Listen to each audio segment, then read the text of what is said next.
खास गरेर धेरै मिडियाहरूमा मेरो विषयमा मिम बनाउने कुरा, मलाई जोकड बनाउने कुरा आए। दुर्गा परसाई, मुर्गा परसाई भनेर जुन हिसाब किताबका कुराहरू आए, ती देखेर मलाई अचम्म लाग्यो। म साथीहरूलाई के भन्न चाहन्छु भने 1000 माइलको यात्रा पनि शून्यबाट सुरु हुन्छ। भिजन भनेको एउटा व्यक्तिबाट सुरु हुने हो। यात्रा भनेको पनि एउटा व्यक्तिले नै सुरु गर्ने हो। र यस्ता अप्ठ्यारा कुराहरू एउटा व्यक्तिबाटै सुरु हुन्छ र एउटा व्यक्तिबाटै विचार हुन्छ। र दुर्गा परसाई केवल दुर्गा परसाई होइन, आज दुर्गा परसाई एक घर घर दुर्गा, हर हर दुर्गा, घर घर दुर्गा भएको छ। दुर्गा भनेको विचार हो, म होइन, म एउटा व्यक्ति मात्रै हो। त्यसले गर्दाखेरि म तपाईँहरूसँग के भन्न चाहन्छु भने म भागेको होइन। मैले 2टा केसमा म भागिनँ। यो केसमा म जोगिएको मात्रै हो। किनभने म रहेँ भने यो अभियान सफल हुन्छ, यो जनविद्रोह सफल हुन्छ। म नै रहेन भनेदेखि यो जनविद्रोह त्यत्तिकै दबाएर जान्छ। किनभने पेरुको कहानी म तपाईँलाई पेरुलाई लान चाहन्छु। पेरुमा जब गोन्जालोलाई पक्रेर मारियो, त्यस पछाडि पेरुको जनविद्रोह सकियो। त्यसले गर्दाखेरि म पेरुको गोन्जालो भन्न चाहन्न, म नेपालीहरूको एउटा लिडर भन्न चाहन्छु। नेपालीहरूलाई तपाईँको चाहिँ बचाउन चाहन्छु, नेपाल बचाउन चाहन्छु। त्यसले गर्दाखेरि म तपाईँहरूलाई एउटा कुरा के भन्छु भने, म भन्दै गर्दा जुन 15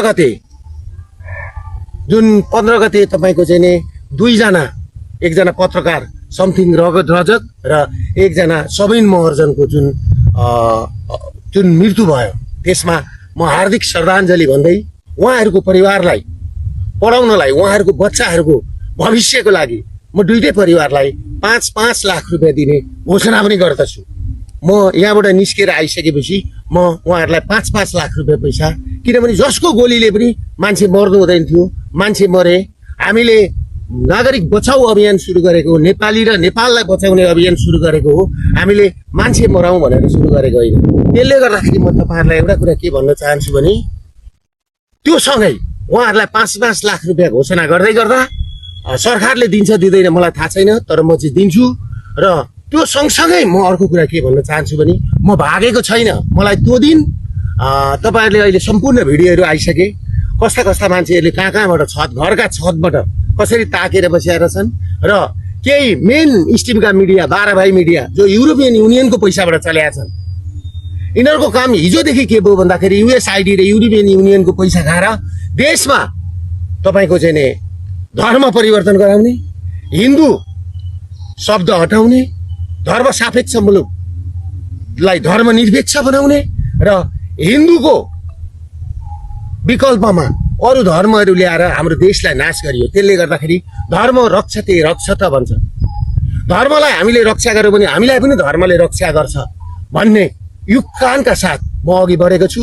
त्यसले गर्दाखेरि म सम्पूर्ण लघुवित्त पीडित, सहकारी पीडित, ब्याङ्क पीडित, ब्याङ्कबाट कालो सूचीमा पर्नुभएका नेपाली दाजुभाइहरूलाई, जो सहकारीमा डिपोजिट गर्ने 15 लाख परिवार छन्, ब्याङ्कबाट ब्ल्याक लिस्टमा कालो सूचीमा पर्ने 5 लाख परिवार छन्, र अरू ब्याङ्क र सहकारीबाट 20 लाखदेखि 22 लाख परिवार जोखिममा छ। उनीहरूको घर जग्गा जमिन सबै लिलाम हुँदैछ र उनीहरू सुकुम्बासी बनेर उनीहरू मुङलान जानुपर्ने स्थिति र विदेश हिँड्नुपर्ने स्थिति छ। त्यो स्थितिको अन्त्य गर्नलाई मैले यो लडाइँ सुरु गरेको हो। त्यसले गर्दाखेरि वैदिक सनातन हिन्दू राज्यसहित राष्ट्र संस्थाको स्थापित गरौँ भनेर म लागेको मान्छे हुँ।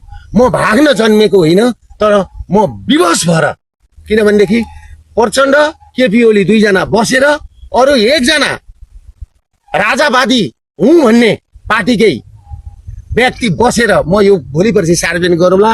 उहाँहरूको एउटा डिसिजन के भयो भन्दाखेरि 15 गतेको आन्दोलनलाई डिसमिस बनाउनुपर्छ र दुर्गा परसाईलाई चाहिँ एउटा पागल जस्तो बनाउनुपर्छ, जोकर बनाउनुपर्छ र दुर्गा परसाईबाट यो आन्दोलन हुँदैन भनेर जुन नेतृत्व हत्याउने कोसिस नेपालमा भइरहेको छ, त्यसमा तपाईँहरू नलाग्नु होला।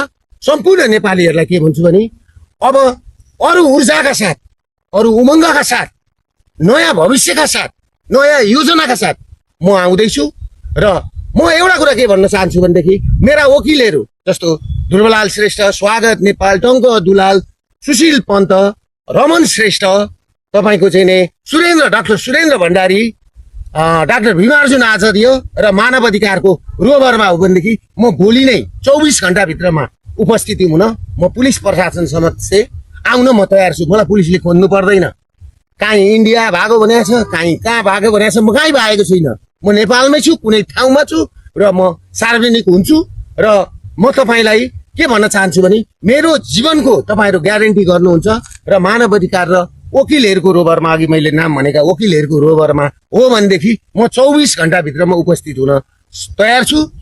र तपाईँहरूले के भएको थियो कुरा भन्दाखेरि 15 गतिको आन्दोलन गर्नुभन्दा अगाडि 13 गतिको दिन सिडिओ कार्यालयमा सिडिओ साहब, काठमाडौँ जिल्लाको सिडिओ साहब र काठमाडौँ जिल्लाको एसएसपी साहब र एसपी साहब अनि एकजना डिएसपी साहब बसेर के भएको थियो भने शान्तिपूर्ण आन्दोलन गर्ने भनेर भनेको थियो।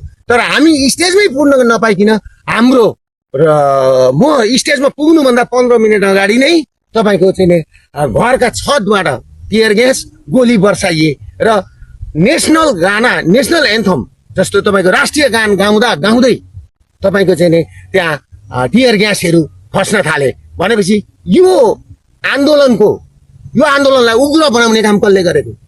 पुलिस प्रशासनले हो। म सिडिओ साहबलाई प्रश्न गर्न चाहन्छु।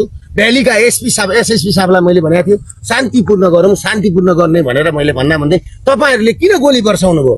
तपाईँहरूले टियर ग्यास किन हान्नुभयो त्यो राष्ट्रिय गान बसेको ठाउँमा? त्यसले गर्दा यसको जिम्मेवारी काठमाडौँका सिडिओ, काठमाडौँका एसएसपी र काठमाडौँ चलाउने आँख्नेले यसको जिम्मेवारी लिनुपर्छ। र तपाईँले अर्को कुरा के बुझ्नुहोस् भनेदेखि यो